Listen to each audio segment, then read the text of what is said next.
Mesdames, Messieurs, bonsoir et bienvenue au 20h bilingue de ce samedi 28 octobre 2017. Mimi Mefo, bonsoir. Bonsoir, vous Nadine Yambuto at televiewers. Good evening to you, ladies and gentlemen. We thank you so much for joining us in this edition of the bilingual newscast on Equinox Television. Tonight, leaders of the Presbyterian Church in Cameroon have underscored that ensuring that peace reigns in Cameroon in general and in the northwest and southwest regions of the country in particular is their utmost priority. They were speaking in the southwest regional headquarters of Buea today ahead of the celebration of the 500th anniversary of the church. Derek Jato is going to be telling us more on that in this edition of the news. Also ahead, it was equally in Buea that the senior divisional officer for Fako Division said that he is going to put an end to Ghost Town under his area of command. Plus, we shall be taking a look at the difficulties that farmers in the Mongo Division of the littoral region of the country are going through as a result of the extreme bad state of the roads. À la une de ce journal, le gouvernement camerounais à l'épreuve du respect des droits de l'homme en temps de crise. La Commission nationale des droits de l'homme et des libertés regrette de nombreuses violations des droits fondamentaux des personnes dans la guerre contre Boko Haram et la crise anglophone au Cameroun. Ces préoccupations ont été exprimées hier à Yaoundé à l'occasion de la journée africaine des droits de l'homme et des peuples. Et puis hors de nos frontières, Malabo dénonce un verdict politique au lendemain de la condamnation à 3 ans de prison avec sursis de Théodorine Obiang, le fils du président équato-guinéen. Le pouvoir de Malabo promet d'ailleurs d'attaquer cette décision en vue d'annuler les procédures judiciaires en France. Voilà pour le sommaire.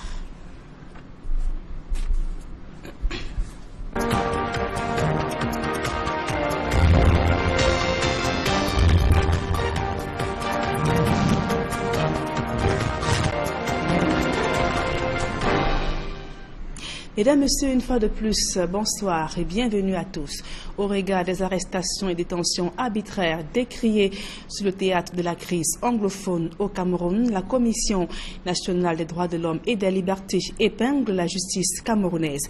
Les dépositaires de ce pouvoir sont loin d'être impartials au Cameroun. Une justice aux ordres qui viole les droits de l'homme et des libertés, estime cette commission. Emmanuel Diop à Cyril. Dans une Afrique minée par la guerre et les conflits armés de tous ordres, il n'est pas toujours aisé de parler de promotion et de protection des droits de l'homme. Le constat a été fait à l'occasion de la célébration de la Journée africaine des droits de l'homme et des peuples à Yaoundé. Les situations de guerre ont ceci de particulier qu'il y a un hiatus entre d'un côté combattre l'ennemi, combattre les terroristes et de l'autre ne pas porter atteinte à un certain nombre de droits fondamentaux, tels la liberté d'aller, tel le droit à la propriété, ainsi de suite. Donc c'est des situations délicates, n'est-ce pas, où il faut concilier les intérêts en jeu. Pour parler spécifiquement du Cameroun, la lutte contre Boko Haram dans l'extrême nord et la crise anglophone dans le nord-ouest et le sud-ouest sont de parfaits exemples des cas de violation des droits de l'homme. Au niveau de la crise anglophone, c'est vrai, il y a beaucoup de droits qui sont menacés. Vous avez le droit à l'éducation, le droit à l'entreprise, le droit à la santé, le droit à la propriété. Donc on se retrouve, n'est-ce pas, dans un cadre de violation d'un chapelet, n'est-ce pas, des droits garantis par notre Constitution et par tous les instruments régionaux, internationaux ratifiés par le Cameroun. Autre lieu où les droits de l'homme sont constamment violés au Cameroun, ce sont les tribunaux et les cours. La Commission nationale des droits de l'homme et des libertés note que les juges ne font pas toujours preuve d'impartialité. Il faut améliorer le système de protection, il faut des tribunaux indépendants, il faut former les gens, il faut sensibiliser. Dans tous les cas, c'est un chantier de longue haleine. Il faut que le gouvernement poursuive son œuvre. Les principaux défis de la mise en œuvre des droits de l'homme sur le continent africain, c'est sous ce thème que s'est célébrée la Journée africaine des droits de l'homme et des peuples. Aux côtés de la Commission nationale des droits de l'homme et des libertés, à l'Amphi 300 de l'Institut des relations internationales du Cameroun, il y avait le Centre des Nations Unies pour les droits de l'homme et la démocratie en Afrique centrale. d'être remarqué ces dernières semaines, l'interruption de la connexion Internet, l'instabilité du réseau lors des appels et les coûts des services et les coûts encore élevés des services. Et bien, l'audit vient de confirmer la qualité exécrable des télécommunications au Cameroun. Au-delà des opérateurs impliqués dans ce secteur, l'insuffisance de la régulation est également pointée du doigt dans un audit qui vient d'être présenté à la presse à Yaoundé. Le ministre des Postes et Télécommunications n'a pas du tout caché sa colère. Élisée Borba et Gizogo. La sanction aura quelle taille? C'est une sortie musclée du gouvernement qui vient d'avoir lieu contre les opérateurs de téléphonie mobile. C'est dans le cadre de la restitution d'un audit de qualité des services des réseaux des opérateurs de communication électronique à Yaoundé.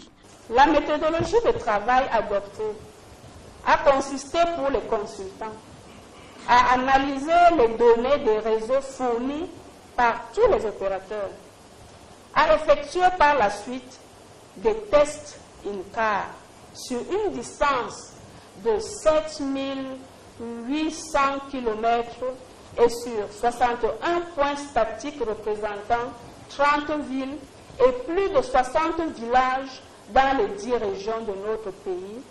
De manière générale, le gouvernement fait état d'une insuffisance notoire des prestations de l'ensemble des opérateurs de communication électronique.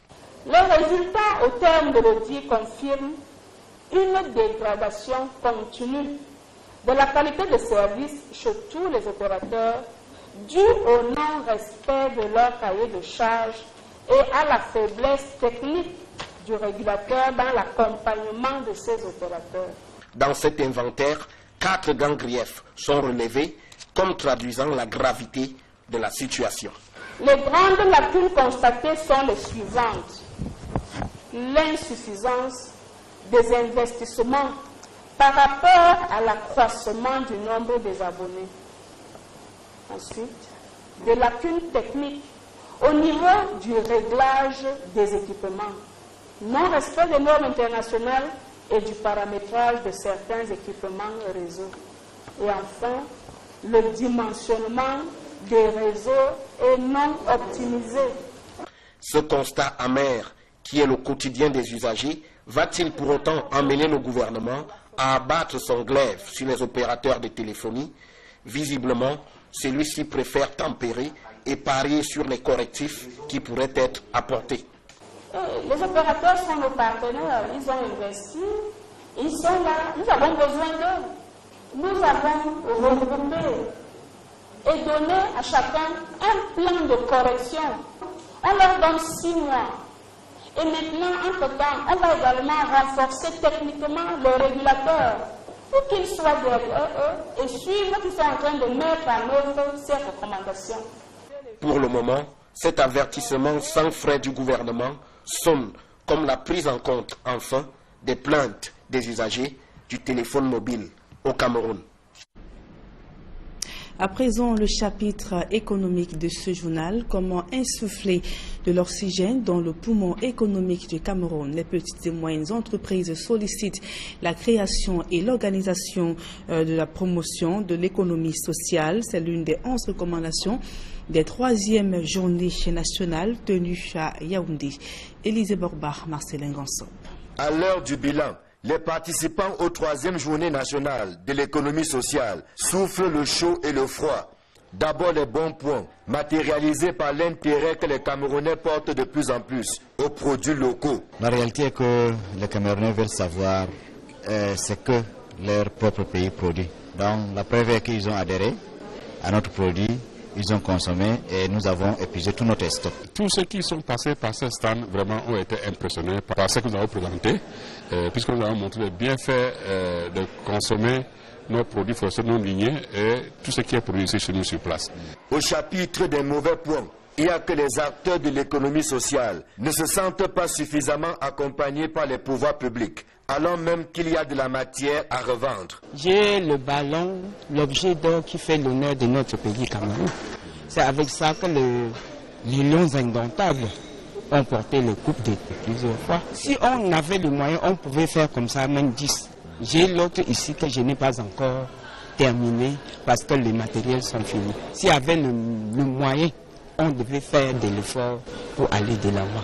Tout doit commencer par exemple par le haut. Vous voyez, c'est ça que j'ai constaté. Les grands noms qui sont supposés venir prendre ces produits et consommer, on ne les voit pas. Alors quand on les produit, c'est pour un an. Après un an, il faut soit jeter, recommencer.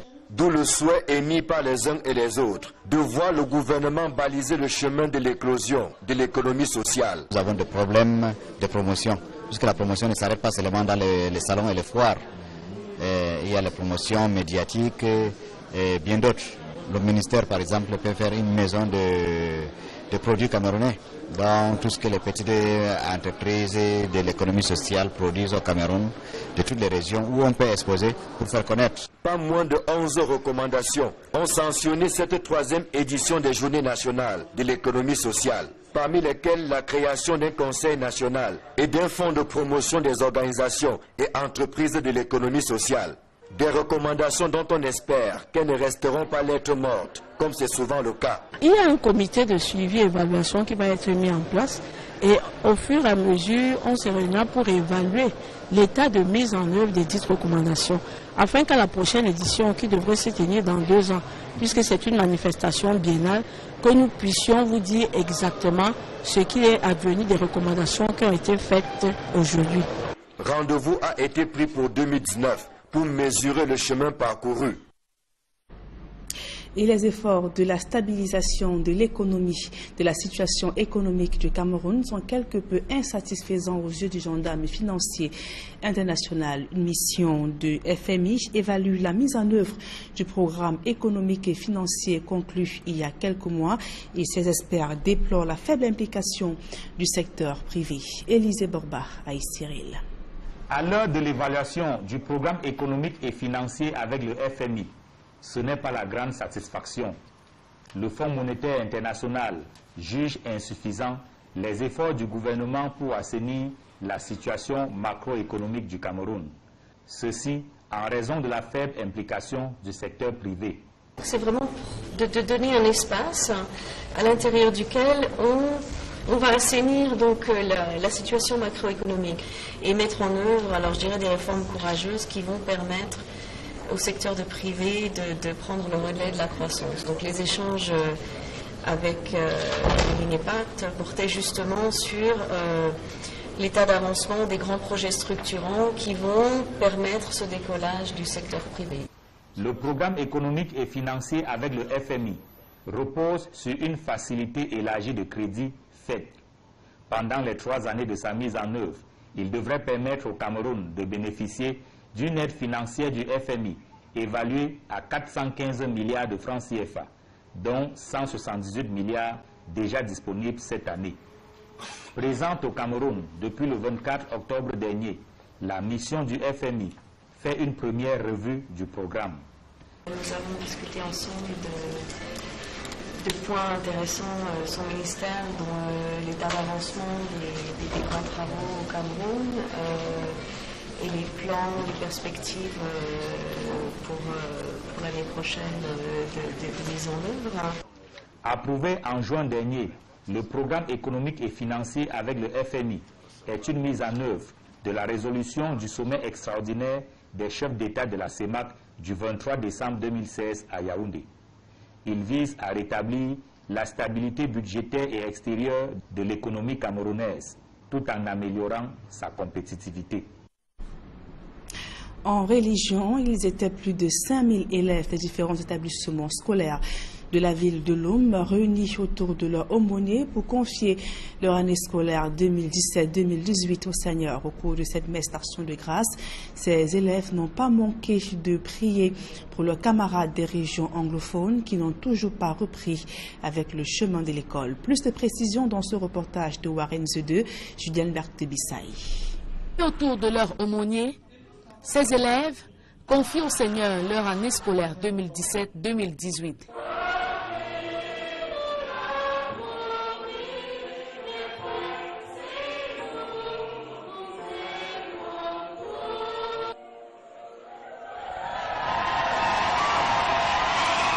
Dans son homélie, l'homme de Dieu n'a pas manqué de mentionner la crise anglophone qui secoue les régions du nord-ouest et sud-ouest depuis près d'1 an. Vous avez des pauvres.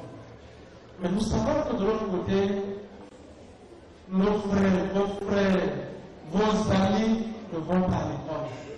Les établissements sont même brûlés, détruits.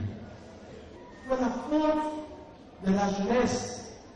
C'est une jeunesse pas de grâce. Le Cameroun va mal. Il faut que ça change. Nous, chrétiens, nous sommes appelés à demander au Seigneur de faire quelque chose pour notre pays, le Cameroun. Les élèves ont à leur tour élevé leur voix vers le ciel pour leurs frères des régions anglophones qui n'ont toujours pas repris le chemin de l'école. Nous avons prié pour la crise anglophone, pour que le gouvernement puisse trouver une solution pour ça. Parce que déjà, un seul ne fréquente pas et nous nous fréquentions. Là, ça ne nous avantage pas, alors que nous sommes tous des Camerounais. Nous avons demandé au Christ de toucher le cœur des autorités camerounaises pour qu'ils puissent bien trouver la solution afin que les étudiants et les élèves comme nous puissions finir les études et avoir de l'emploi, parce que nous constatons qu'il y a beaucoup de nos frères qui sont là avec des diplômes et n'ont pas d'emploi. Chants, clameurs de joie et acclamations étaient également de la partie.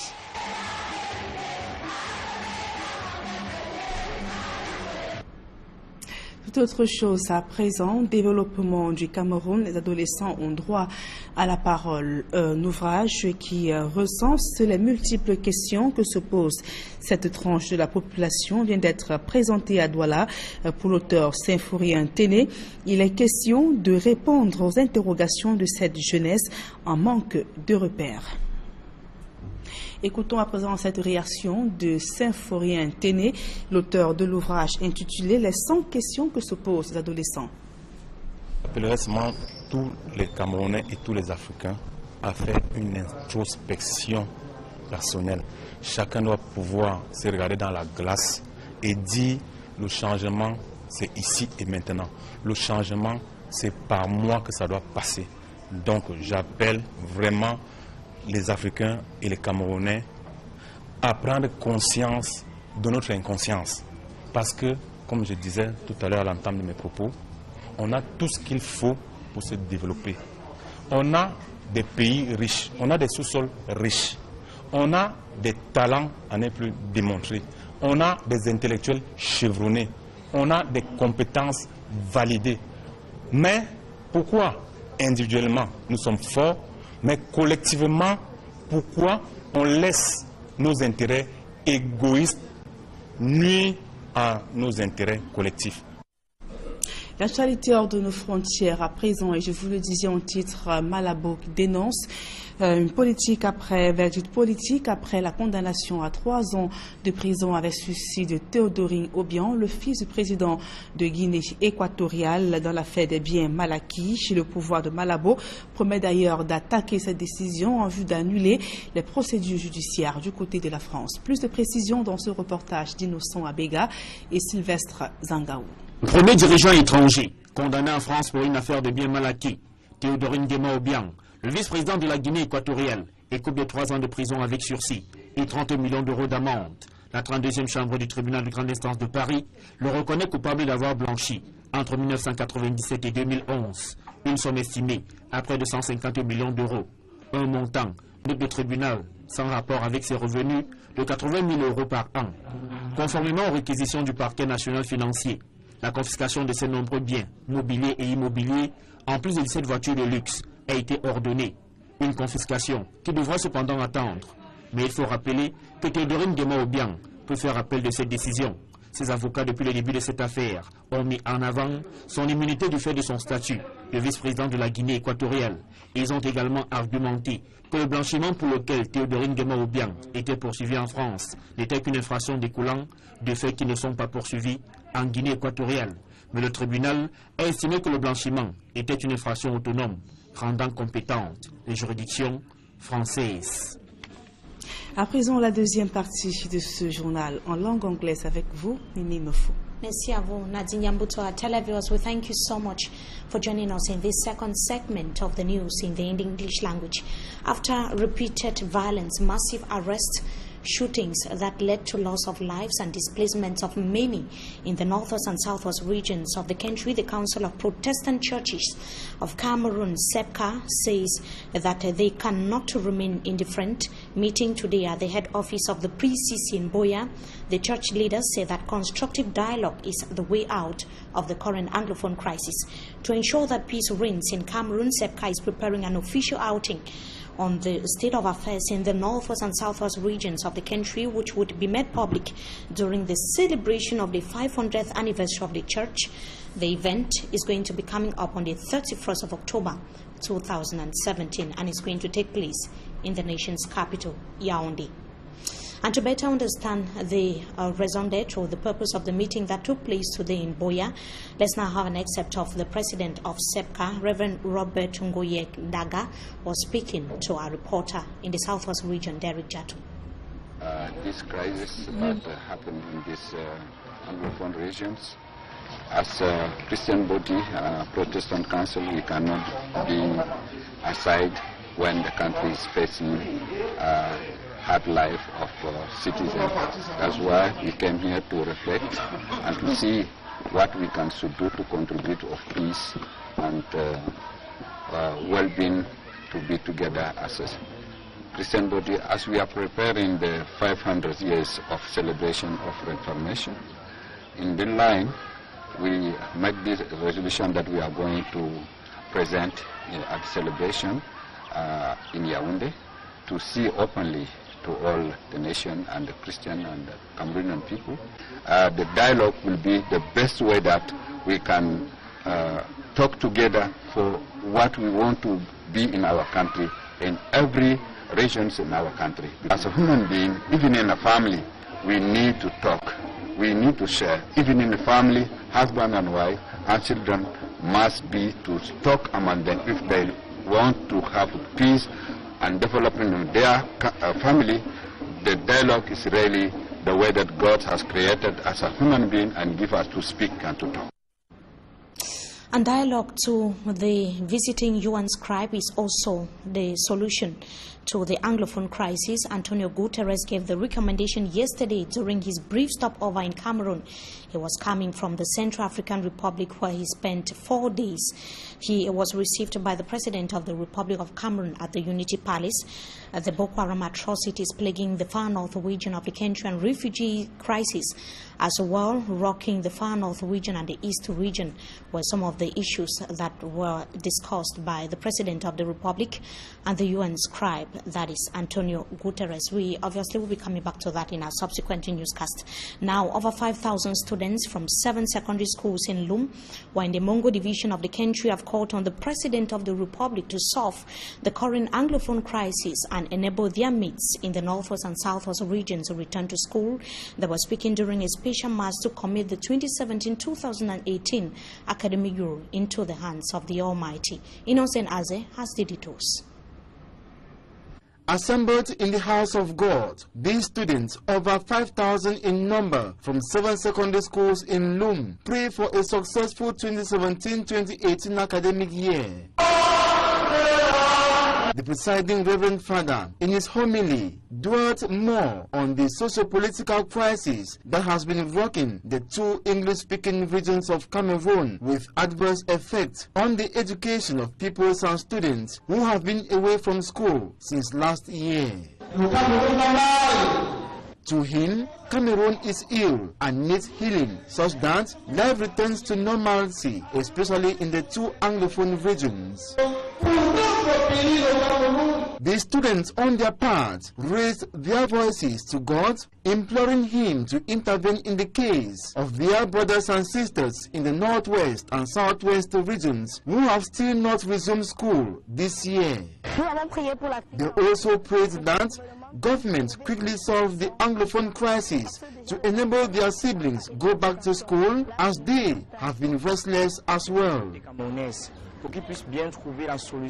The Reverend Father called on the government to engage in frank dialogue such that peace and unity regain ground for students and peoples in the Anglophone regions to go back to school, which is their fundamental right. Et nous prions le Seigneur de susciter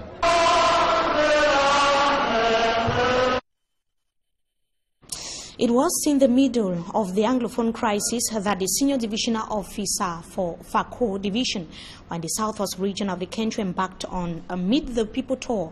That was during this week. The SD warned the business that business premises are going to be shut down if the owners continue to respect the traditional ghost town. Derek Jato tells us more from Buea. Plagued in the recent past by social unrest, insecurity, killings, and currently facing basic need crises like lack of potable water, deplorable road network even in the heart of the city.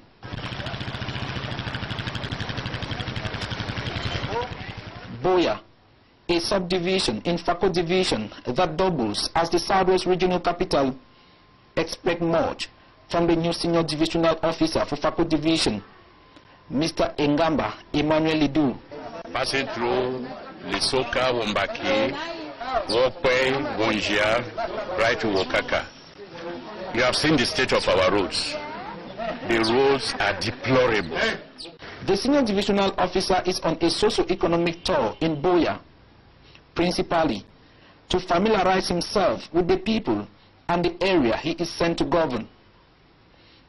In a subdivision where most people here are farmers, the senior divisional officer, among other places, make a stop at Wokaka village, where its people are predominantly farmers. Chief Njombe Johnson Joke, the traditional ruler of this village, used the opportunity to enumerate some of the challenges. We have visited the plantain and the palms, so we thank him for that, but they should know that we have cassava, we have bananas, we have fish, and we have poultry that we produce in large quantities. Obviously, it's a small portion of 7.5 hectares. So, in fact, we are indeed honored that he was come. I think the government should now see what we are doing. We have problems of insecticide, pesticide. At the Independence Square, where the Buea people were supposed to gather for the ceremony, the grandstand was rather very scanty. Some said they could not come because the wounds of last September 22nd and October 1 are still fresh in their minds. Before addressing the Buea people, the new senior divisional officer called on all to see him as a Buea son. To those respecting Ghost Town, the senior divisional officer made it clear that anyone who fails to open his or her business store on daily basis as from December 2017 will be punished. Obey this issue of Ghost Town shall be sanctioned, shall even be prosecuted. We have ways to do that. To the Buea CPDM politicians, the senior divisional officer for FACO division told them that the division among themselves is the reason for the slow pace of development in Buea. Politics is just the way you organize yourself to carry out development, to organize the society. The case of Buea is very peculiar in FACO division. All of you know that there is no other place where you have this kind of situation. Like in Buea, I'm talking, I said, I consider myself like one of you, a brother. So even if we say something, the only thing I can say is the truth. And what is happening here in Buea cannot favor anybody. As you yourself used to say that two wrongs cannot make a right. So I don't know why politicians here in Buea persist in division, whereas there is a way to dialogue. The senior divisional officer for FACO division also called on the kingmakers of Buea to provide his office with the rightful information on the succession of the paramount chief of Buea. We take you right to news out of the country. The French justice system has condemned Théodorin Obiang to 3 years imprisonment for corruption. That is the son of the president of Equatorial Guinea. The vice president of Equatorial Guinea is the first African personality to be sanctioned by the French court. The decision has so far been criticized by the people of Equatorial Guinea, who have so far termed it as political. Details with Smart Njikan Gabriel. The vice president and son of Equatorial Guinean President Théodorin Obiang is the first foreign personality to have been slammed in a French court. The former Minister of Agriculture and Forest Resources Friday was given a 3-year imprisonment sentence by the Paris Criminal Court. He is accused of having embezzled public funds, corruption, and amassed a lot of wealth whose source remains doubtful. During the court session, a judge said as Minister of Agriculture and Forest Resources of Equatorial Guinea in mid-2000s, his income was around $80,000 per year. As the final ruling on the case, apart from the 3-year prison term given to Théodorin Obiang Mangue, the court also fined him 30 million euros. Théodorin Obiang Mangue's lawyers, however, have a room to appeal on the verdict placed on their client. From that news out of the country, we come to the end of this edition of the Bilingual Newscast on Equinox Television. Viewers, we thank you so much for your keen attention. As usual, wishing you a blessed weekend in the company of our programs. Until we meet again, goodbye. Nadine Yambou, bonsoir. Bonsoir, Mimi Mefo. Mesdames et messieurs, c'est la fin de ce journal. Merci pour votre aimable attention et bonne suite de programmes sur Equinox Télévision.